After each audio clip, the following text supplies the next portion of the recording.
मैं जानता हूँ कि तू अपनी जादुई शक्ति पर नाच करता है। समझदार है। माँ काली के ऊपर घमंड दिखाता है। अगर माँ काली का सच्चा भक्त है तो खा माँ काली की सौगंध कि माँ काली का सहारा नहीं लूंगा, अपने जादू का सहारा नहीं लूंगा। तो देव ठाकुर धर्मा की ताकत को 1 मिनट में इस दुनिया से हटा दूंगा।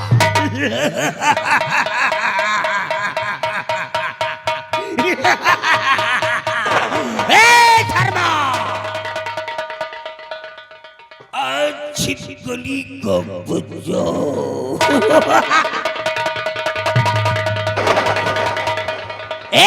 छिपकली को बुझो। मेरे सामने मगर की भाषा बोल रहा है। धर्मा तुझे इतना बड़ा घमंड अपनी भुजाओं की ताकत पर, तो चल मैं भी अब कसम खाता हूँ, माँ काली की सौगंध खाता हूँ कि तेरे ऊपर अब मैं कोई जाति प्रहार नहीं करूंगा। तुझे मारने के लिए मैं अपने जादू का इस्तेमाल भी नहीं करूंगा। अरे अपने आप को बचाने के लिए मैं माँ काली का सहारा भी नहीं लूंगा। इस बात को लेकर के मैं माँ काली की सौगंध खाता हूँ। जरा मैं भी देखना चाहता हूँ धर्मा कि तू किस मिट्टी का बना है। आजा।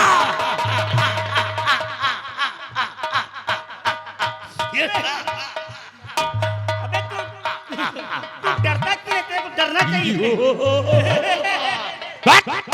ओ साथियों, शमशीर लाओ, शमशीर लाओ। मैं इसकी भुजा की ताकत को देखना चाहता हूँ।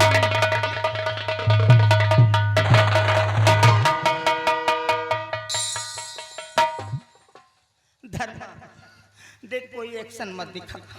अगर तेरे एक्शन को नकल करता हूँ तो मेरे को चोट लग जाती है।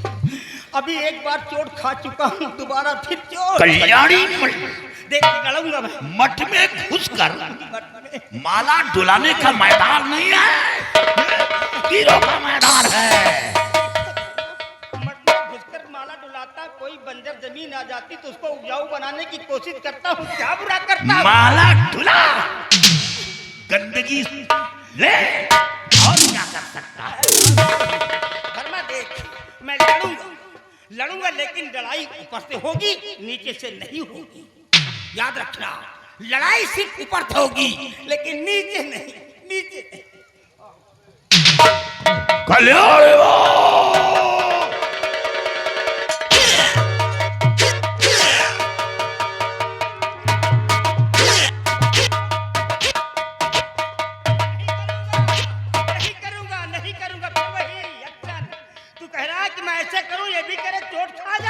ऐसा नहीं करूंगा, लड़ूंगा। आजा।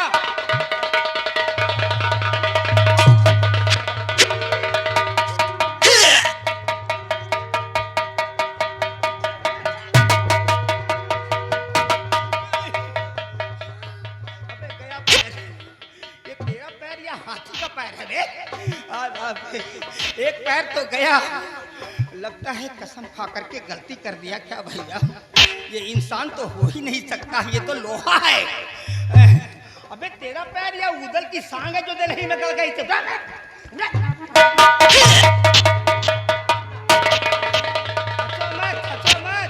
अभी हम दोबारा और प्रयास करेंगे। अभी हम और जानते हैं। थोड़ा स्लिप कर रहा ना हाथ। अभी देखो ज्यादा निकल आया।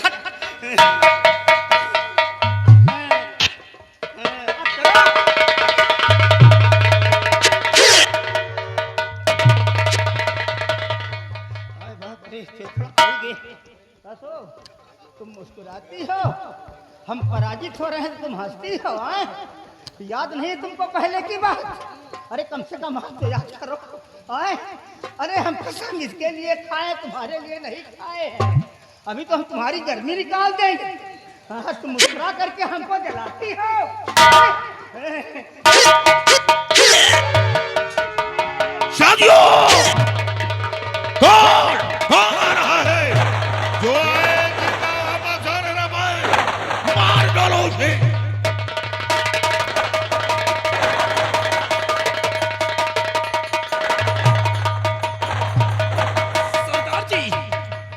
नारीवाल इस लड़की पर जादू का असर करके एक अबला नारी को लेकर के भाग रहा है और लगता है कि जादू का असर मेरे भी सवार हो रहा है।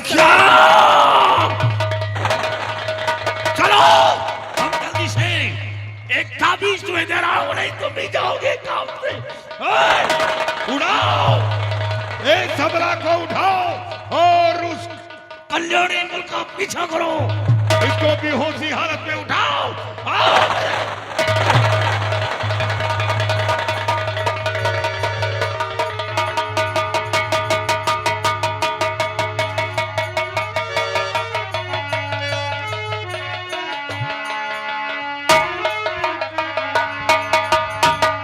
साथियों, वो सामने भी घर में देखो, कोई डाकू एक लड़की को लेकर भागा जा रहा है। क्यों नहीं? आज चलते आगे से उसकी राह को रोकते हैं और उस लड़की को उसके चंगुल से छुड़ाते हैं।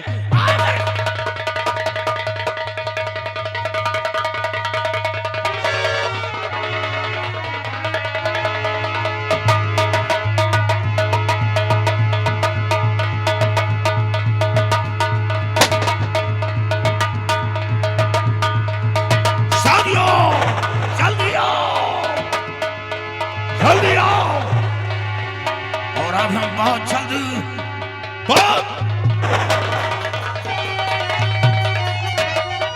छोड़ दे लड़की को, कर भला चाहता, छोड़ दे लड़की को।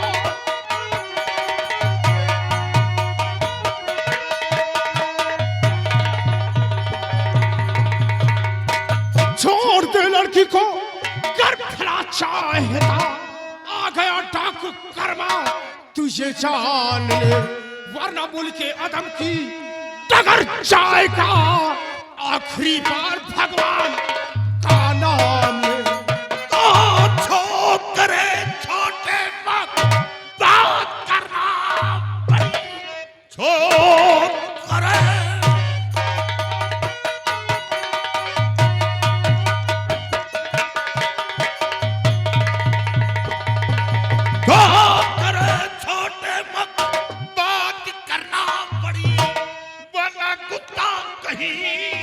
मेरे लग जाएगा। आगे पीछे न बिल्कुल विचारू जरा, धर्मा मुल्क के अदम तुझको पहुंचाएगा।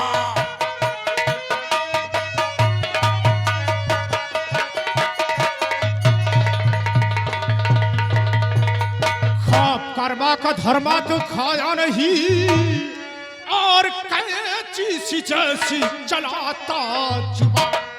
तेरा मेरा फैसला अब करे वो खुदा।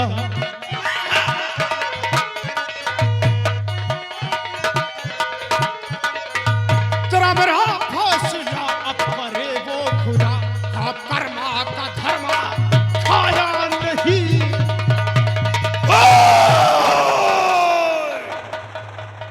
मेरे रास्ते से हट जा, ये डाकू धर्मा ऊंची आवाज पसंद नहीं करता।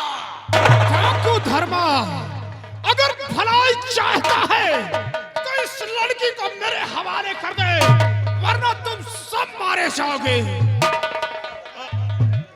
अरे है डाकू कर्मा, अगर लड़की का नाम तुम्हारा जुबान पर लाया तो याद रख, लोग भूल जाएंगे 21वीं घर के अंदर कोई डाकू कर्मा था। डाकू धर्मा, अरे नाम धर्मा है और काम एक नीच का करता है। डाकुओं का ये फर्ज नहीं कहता कि एक लड़की को अपने साथ रखे। अरे बच्चे, इस लड़की का नाम तुम्हारा जुबान पर लाया तो अंजाम भयानक होगा। डाकू धर्मा अगर इस लड़की को ले जाना चाहता है तो उससे पहले तुझे मुझसे जंग करना होगा, और जो जंग के मैदान में जो जिसे प्राप्त कर देगा वही इस लड़की को अपने साथ ले जाएगा। बच्चे, हमें जयीफ समझकर ललकारा है। तेरा चैलेंज हमें स्वीकार है, लेकिन याद रख, जंग कर्मा और धर्मा के बीच होगा। लेकिन अपने साथियों से बोल दे कि अगर कोई चालाकी दिखाने की कोशिश की तो अंजाम भयानक होगा। ठाकुर धर्मा, घबरा नहीं, यह कर्मा के साथी है, कभी किसी पर पीठ पीछे वार नहीं किया है। और ये गद्दार नहीं है धर्मा, ये मेरे वफादार साथी है। साथियों, मेरी बात गौर से सुनो, कोई भी धर्म पर धोखे से वार नहीं करेगा। अगर किसी ने धोखे से धर्म पर वार किया तो मैं तुम सभी को जिंदा नहीं छोड़ूंगा। और धर्मा, अपने भी साथियों को समझा दे कि कर्म पर कोई धोखे से वार नहीं करेगा। अगर किसी ने होशियारी और चालाकी करने की कोशिश किया तो मेरा जिस्म में इतना बारूद बना है कि हम तो मारे ही जाएंगे, लेकिन साथ में तुम सब मारे जाओगे।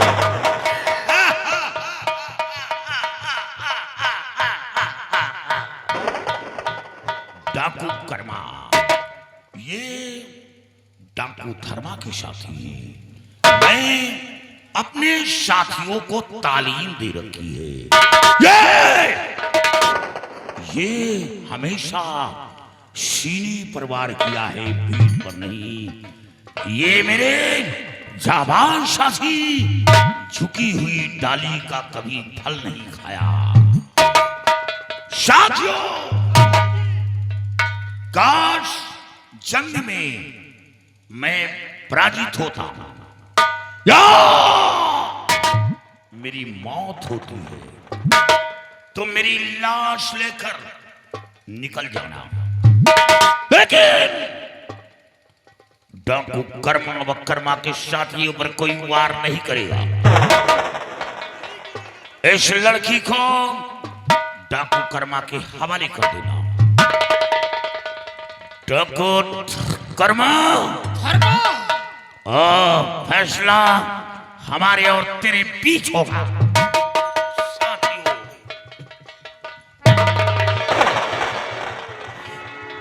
बच्चे, तेरी बातों से तो ऐसा लगता है कि कोई शेरनी माँ ने तुझे जन्म दिया है, कोई शेर बाप का औलाद है। नहीं, आज कोई माँ अपनी कोख से औलाद का जन्म नहीं दिया। 24 बीघड़ के अंदर डाकू धर्मा से नजर मिलाकर बातें करी। डाकू धर्मा, मुझे भी लगता है कि हो कोई शेर दिल, वरना आज तक ये डाकू कर्मा से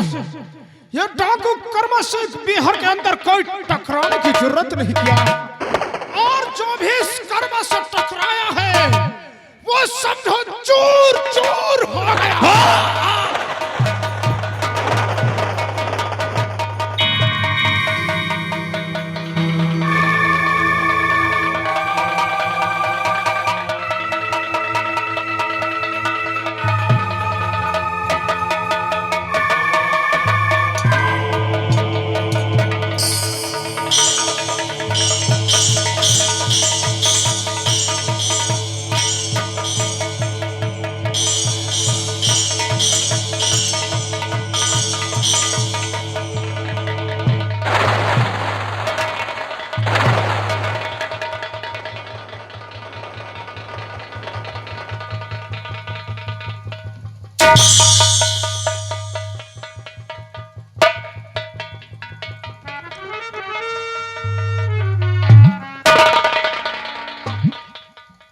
धर्मा,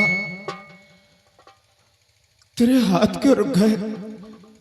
मारते मुझे, मैं वैसे नहीं जीना चाहता। मार दे मुझे, मैं जीना नहीं चाहता। पक्षी मरने से पहले ये बता, मेरे सवाल का जवाब दे कि तू पैदाशी कर्मा है या किसी जुल्म के कारण कर्मा बना घूम रहा है? डाकू धर्मा, कोई अपने माँ के पेट से डाकू का जन्म नहीं लेता, बल्कि किसी के जुर्म के कारण आज मैं डाकू कर्मा बना घूम रहा हूँ। मैं कोई पैदाइशी कर्मा नहीं हूँ। और बता, ये तेरे गले में जो माला पड़ा है, किसी के घर डंका डाला या हत्या किया और रहजनी की? ये माला तेरे गले में कैसे आया, बता। डाकू धर्मा, आप इस माला की बात कर रहे हो? डाकू धर्मा, ना तो मैंने किसी के घर डाका डाला और ना ही मैंने किसी की हत्या किया, ना ही तो किसी के घर से लूट के लाया हूँ, बल्कि एक दिन मेरे पिताजी ने इस माला को अपने हाथ से मेरे गले में डाला था। तेरे पिता का क्या नाम था जो अपने हाथ से तेरे गले में पिनाया था? डाकू धर्मा, आप मेरे पिताजी का नाम जानना चाहते हो? जिस वक्त आप मेरे पिताजी का नाम सुनोगे तो आपके पैरों के नीचे की जमीन खिसक जाएगी। क्या नाम है? मेरे पिताजी का नाम सेनापति बलबीर सिंह है।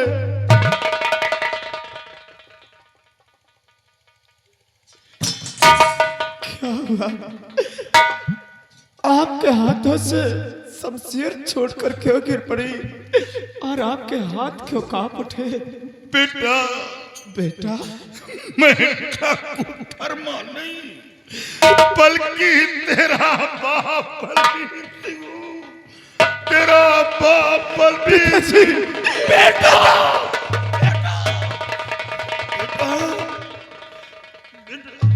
मैं तेरा पिता। बेटा,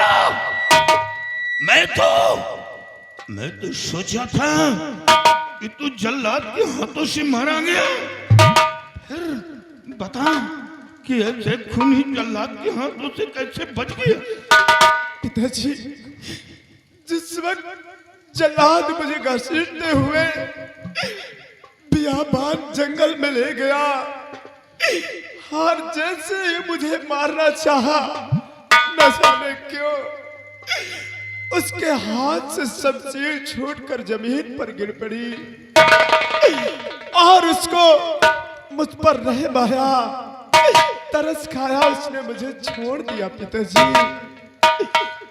पिताजी, मैं कोई गुनहगार नहीं था पिताजी। मैं तो माँ से इजाजत लेकर असाब का मेला देखने के लिए गया था और जब उधर से लौट रहा था तो रास्ते में क्या देखता हूँ कि मंत्री रंजीत सिंह राजकुमारी की संग बदतमीजी कर रहा था और मैंने जाकर मंत्री रंजीत सिंह के चंगुल से राजकुमारी को छुड़ाया और माँ के आदेश अनुसार मैं राजकुमारी को उनके महल के मेन फाटक तक छोड़ने गया था। और एक कम वक्त, जब ये बात थी तो ये बात महाराज के सामने क्यों नहीं कहा? अगर यही बात महाराज के सामने कहता तो ये कहानी यहां तक नहीं पहुंचती। मैं रंजीत सिंह को गिरफ्तार करवा लेता। पिताजी, उस वक्त मैं आपसे बताने वाला ही था, जैसे मंत्री रंजीत सिंह और महाराज जी आ गए। महाराज के खौफ से मेरी जुबान बंद हो गई, मैं कुछ नहीं। अपनी जुबान बंद करके अपने गले में फांसी का फंदा डलवा लिया। क्या करता पिताजी, लेकिन आपने तो भरे राज दरबार अपना फर्ज निभाया था उस दिन, और ये आज क्या देख रहा हूँ, आपके बदन में एक काली वर्दी, कहाँ गई वो आपकी खाकी वर्दी? ये सब क्या देख रहा हूँ? बेटा, अब वो वर्दी मेरे जिस्म से बहुत दूर हो गई, बहुत दूर हो गई। क्यों पिताजी? बेटा, याद है जब तुझे जल्लाद के हाथ सौंपा गया और बंगले पर पहुंचा, तेरी मां से बता रहा था कि अपना बेटा दुनिया में जिंदा नहीं है, वो जल्लाद के हाथ मारा गया। तेरी मां आत्महत्या करने का फैसला ले। वो मैं तेरी मां को धीरज बना रहा था, समझा रहा था, तो देखता क्या हूं कि महाराज और मंत्री रणजीत सिंह और दरबार के सिपाही बंगले को चारों तरफ से घेर लिया, हमें गिरफ्तार करवा लिया, मेरे हाथों में हथकड़ी पिला दिया और महाराज से कहा मेरा गुनाह क्या है? तो महाराज ने कहा मैंने तेरे बेटे को मौत की सजा दिया, अपने बेटे का गम बर्दाश्त नहीं कर सका, वही बदला मेरी बेटी से चुकाया, मेरी बेटी को हवेली से उठाकर ले गया और मार कर लाश दरिया में फेंक दिया, और जब रंजीत सिंह बचाने की कोशिश की तो रंजीत सिंह के पैर पर गोली चला दिया। बेटा, किसी पर गोली नहीं चलाया, किसी का कत्ल नहीं किया, झूठा इल्जाम लगा हमें जेल भेजवा दिया। ये तो धन्य भाग जेलर का, उसे रहम आया, तरस खाकर हमें जेल से आजाद कर दिया। जेल से बाहर होने के बाद हमें कोई मार्ग नजर नहीं आया, भागकर बिगड़ पहुंचा, इन साथियों का सहारा लिया और अपना नाम बलबीर सिंह से बदलकर डाकू धर्मा के नाम से विख्यात किया। लेकिन पिताजी, आप ये बताओ कि मेरी माँ के क्या समाचार है, मेरी माँ कैसी है? माँ? हाँ पिताजी, क्या हुआ? बेटा, माँ को पूछ रहा बेटा, जब हमें जेल हो गई तो तेरी माँ बंगले में अकेली थी और ये रंजीत सिंह बंगले पर पहुंचा, तेरी माँ की इज्जत लूट लिया और फिर भी उसे सब्र न हुआ, तेरी माँ का कत्ल कर दिया। तेरी माँ दुनिया में जिंदा नहीं है बेटी, वो ईश्वर को प्यारी हो गई। मंत्री रणजीत सिंह, हरामजादे, ये तूने क्या किया? अरे तूने मेरी माँ की अस्मत को लूट लिया, जब उससे भी तेरे दिल को तसल्ली नहीं मिली तो मेरी माँ को जान से मार दिया। हरामजादे मंत्री रणजीत सिंह, मैं आ रहा हूं तेरे बंगले पर, हरामजादे, मैं तुझे कुत्ते की बात।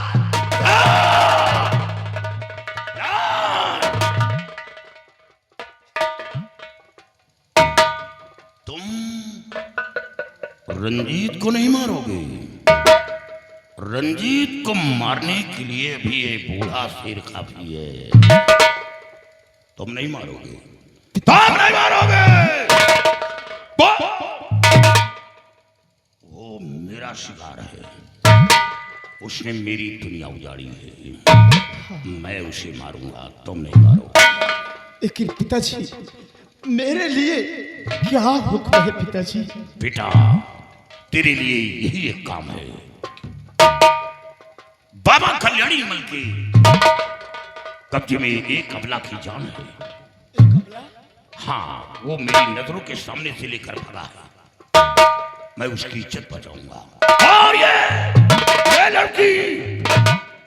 ये लड़की कोई और नहीं, ये महाराज की बेटी राजकुमारी दीक्षा है, जिसके खून के इल्जाम में हमें जेल भेजा गया था।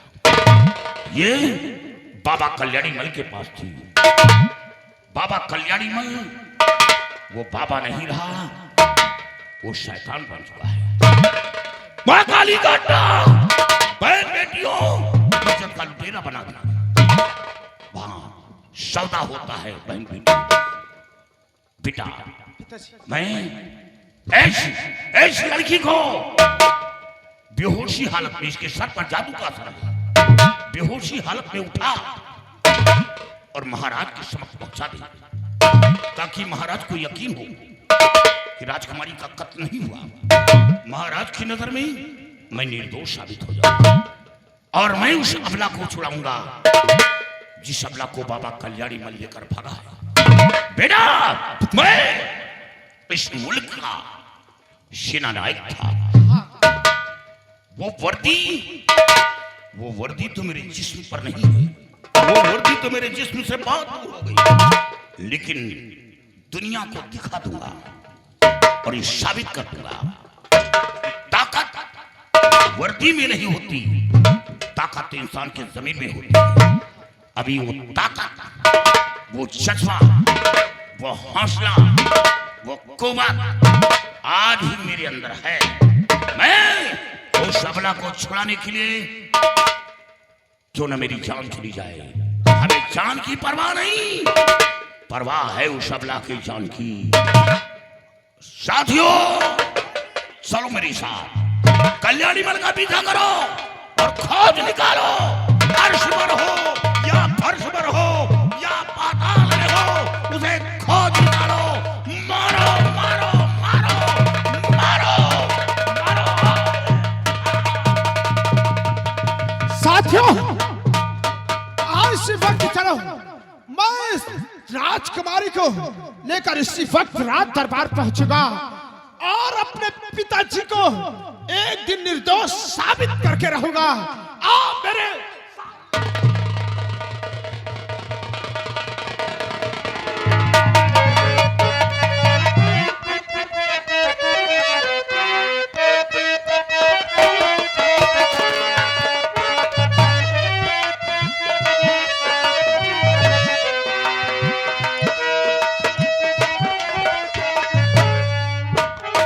सिपाही, सिपाही इधर आओ, आओ सिपाही। सिपाही देखिए हमारे सारे रास्ते के रोड़े समाप्त हो गए। आराम हमें करना क्या है और चलना कहाँ है? आज हमें चलना है महाराज चंद्रमणि के पास और चंद्रमणि से राज रियासत व ताज और तत्व अपने नाम करवाना है और उसे हमारे कहने से इनकार किया हो तो उसे भी दुनिया से मिटा देंगे। चलेगा चलो कहो, लेकिन हमको उम्मीद नहीं की जाएगी। आओ चलते हैं। आज या तो ताज और तत्व देगा या तो दुनिया से जाएगा। आओ मेरे साथ।